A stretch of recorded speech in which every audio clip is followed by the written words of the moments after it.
नमस्कार, मैं हूं अंजलि और आप देख रहे हैं आरपीएस समाचार। तो चलिए शुरुआत करते हैं आज की बड़ी खबर से। दोस्तों, जय शंकर की। आप देख रहे हैं आरपीएस समाचार। मैं हूं आपके साथ रघुनाथ प्रसाद शास्त्री। आइए जानते हैं होली का पर्व क्यों मनाया जाता है। इस वर्ष किस दिन मनाई जाएगी होली। मेरे साथ लगातार बने रहिए। आपने यदि अभी तक मेरे चैनल को सब्सक्राइब नहीं किया है तो चैनल को सब्सक्राइब करें, लाइक करें और आइकन बेल भी दबाएं, जिससे कि प्रत्येक नोटिफिकेशन आपको सबसे पहले मिल सके। आइए देर ना करते हुए होली क्यों मनाई जाती है यह जानते हैं। जिसे रंगों के त्योहार के रूप में जाना जाता है, वह फाल्गुन मास यानी मार्च के महीने में पड़ने वाली पूर्णिमा के दिन मनाया जाने वाला होली पर्व है। होली मनाने के लिए तेज संगीत, ड्रम आदि के बीच विभिन्न रंगों और पानी को एक दूसरे पर लोग फेंकते हैं।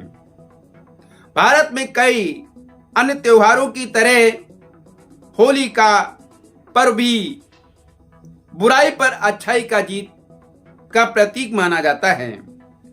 प्राचीन पौराणिक कथाओं के अनुसार राजा हिरण्याकश्यप की एक पौराणिक कथा है, जिसके साथ यह पर्व होली जुड़ा हुआ है।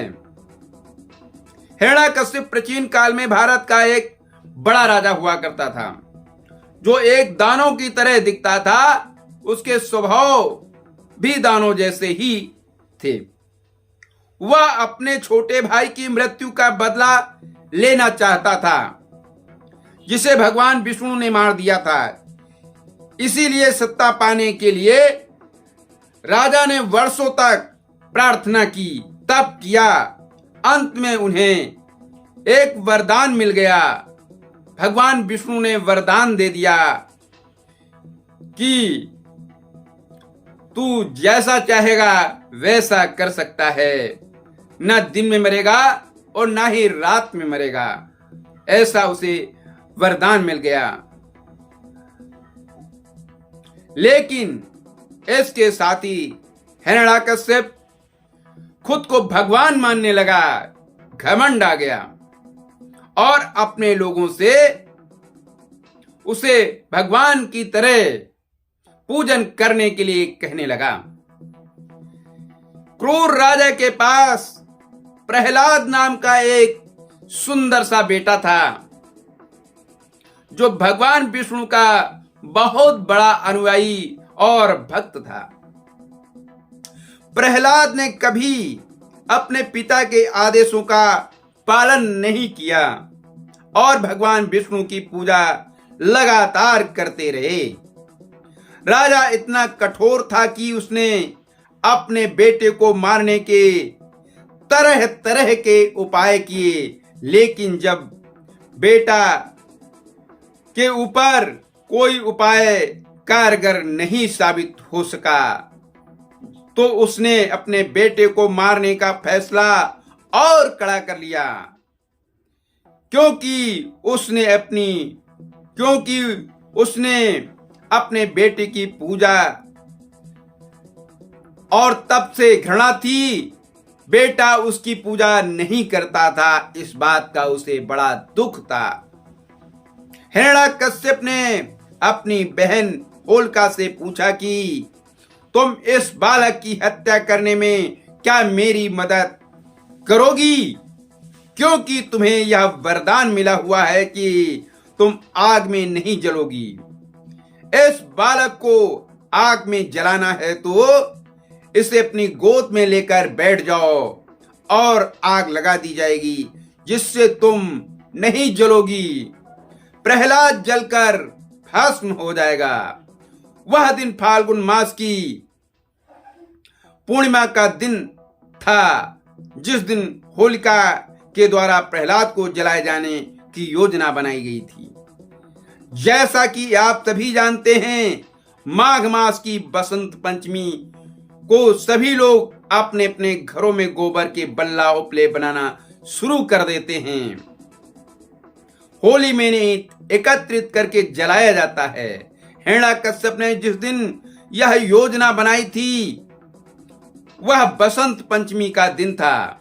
उसी दिन से लकड़ी, कंडा, उपले इकट्ठा करने की कोशिश शुरू हो गई थी और पूर्णिमा के दिन होलिका अपनी गोद में लेकर प्रहलाद को बैठ गई।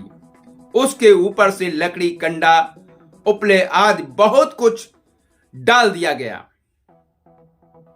और रात्रि के समय आग लगा दी गई जिससे प्रहलाद जलकर भस्म हो जाएं।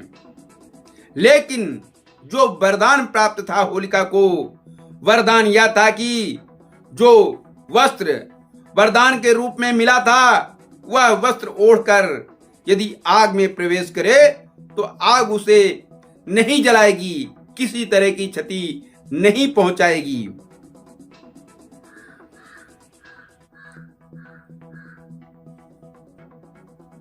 प्रहलाद को गोद में लेकर होलिका वह वस्त्र ओढ़कर पहनकर बैठ गई। उसके ऊपर से लकड़ियां और बहुत कुछ डाल दिया गया। होलिका तो वह वस्त्र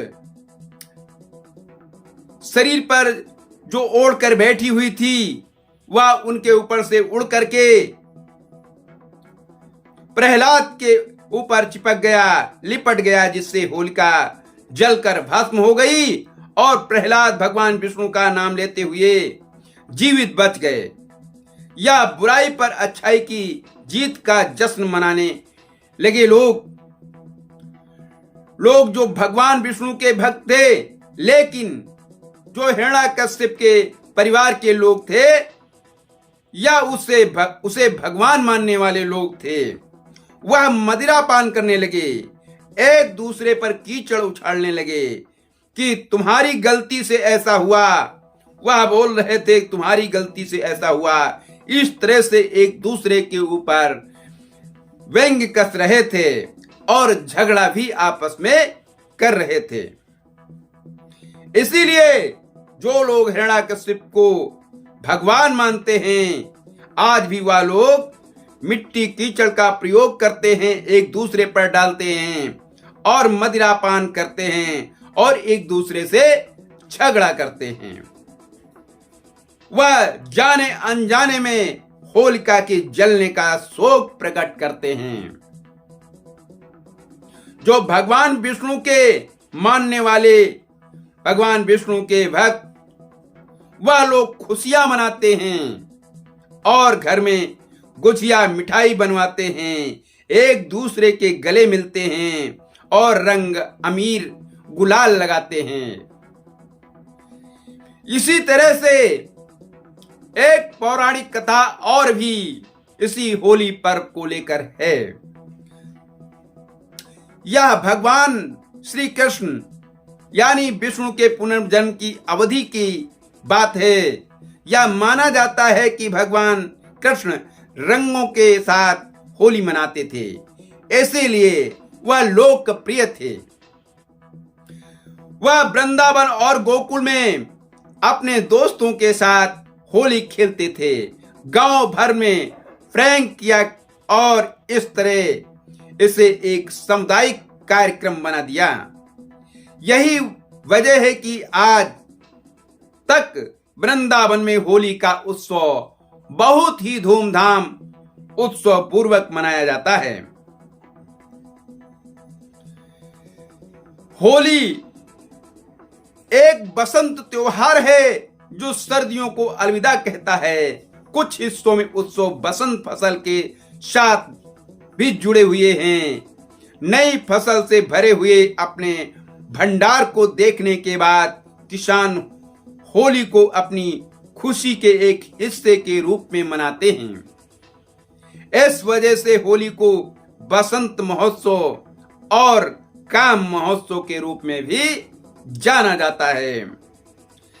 जानते हैं वर्ष 2023 में होली का मुहूर्त क्या है, किस में होली में आग लगेगी। होलिका दहन का शुभ मुहूर्त 7 मार्च 2023 को शाम को 6:24 से 8:51 तक रहेगा। वहीं होलिका दहन के दिन भद्रा सुबह 5:15 तक रहेंगी। दोस्तों, आपने जाना होली किस तरह से मनाई जाती है, क्यों मनाई जाती है, इसके पीछे क्या उद्देश्य है। आप लगातार मेरे चैनल आरपीएस समाचार पर बने रहें, फिर आपको मिलेंगे किसी अन्य आर्टिकल के साथ। तब तक के लिए आप सभी को मेरा नमस्कार। खबरों में अब तक लिए बस इतना ही। मिलते हैं फिर ऐसी ही बड़ी खबर के साथ। तब तक के लिए नमस्कार और देखते रहिए आरपीएस समाचार।